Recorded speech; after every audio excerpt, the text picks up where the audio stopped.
Protein is an important nutrient that's needed to make everything in your body, from hormones to muscles. But more might not be better when you're on a low-carb diet, because excess protein can cause insulin to be secreted, which puts fat burning on hold. Hi, I'm Dr. Keith. I'm a chiropractor in private practice for the past 26 years.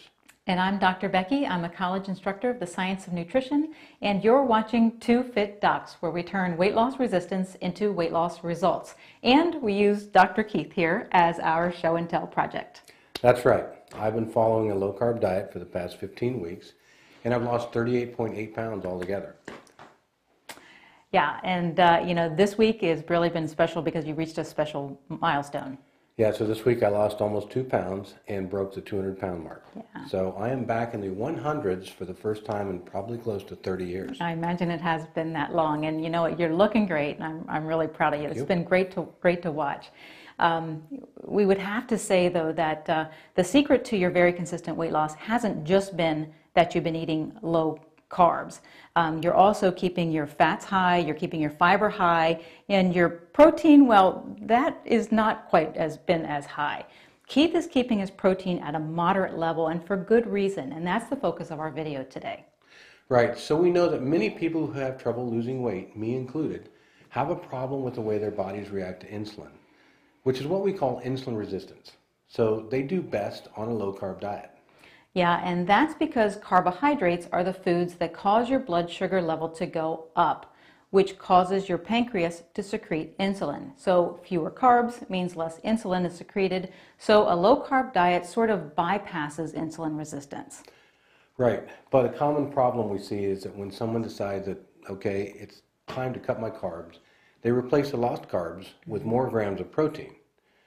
But this is not the most efficient way to replace carbohydrates if your goal is to reduce your insulin response and turn on your body's fat-burning system. Right. Protein is an important nutrient for growth and repair, but your body doesn't store excess protein as protein. Instead, your liver converts the excess into glucose through a process called gluconeogenesis. So, if you cut the carbs but greatly increase your protein intake, you run the risk of still getting high blood glucose and high insulin, which blocks the fat-burning mechanism. We really don't need much more than 100 grams of protein a day, at least for most people. So we want to keep protein at a moderate level and increase our intake of fat. Right, and the additional fat not only fuels the body, it also satisfies your hunger, so it's easier to stick with your diet. So, how much protein do we need? Well, the RDA, or recommended daily allowance for protein, is only 0.8 grams of protein per kilogram of body weight. So if you measure your weight in pounds, the conversion is 1 kilogram equals 2.2 pounds. And you can think of the RDA as your minimum protein requirement for the day. So it's the amount of protein your body needs to meet its most basic nutritional requirements. It would be how much your body needs if you were completely inactive for an entire day. Right, and most of us do more than sleep all day. So the average person can use between 1 and 1.5 grams of protein per kilogram of body weight per day. Okay, so let's use you as an example. So right now you weigh about 91 kilograms, which is about 200 pounds. To meet your RDA for protein, you need to eat 73 grams of protein a day. Right, and to get 1 to 1.5 grams of protein per kilogram, I need to have between 91 grams and 137 grams of protein per day. Okay, so we hope that gives you an idea of how much protein you should be eating on a low-carb diet.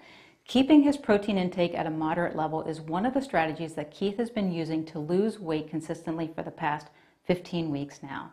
If you'd like to get the foods that Keith added and subtracted from his diet to get these results, you can download the starter kit we put together for you. You'll find the links on the video here and also down below in the description area. And if you want to continue to follow my weight loss progress, please click the subscribe button, and we'll be back with another update next week. Great. Sounds good. So what's your next milestone? Well, I've never seen my abs. Oh, that would be awesome. I think it'd be neat. All right.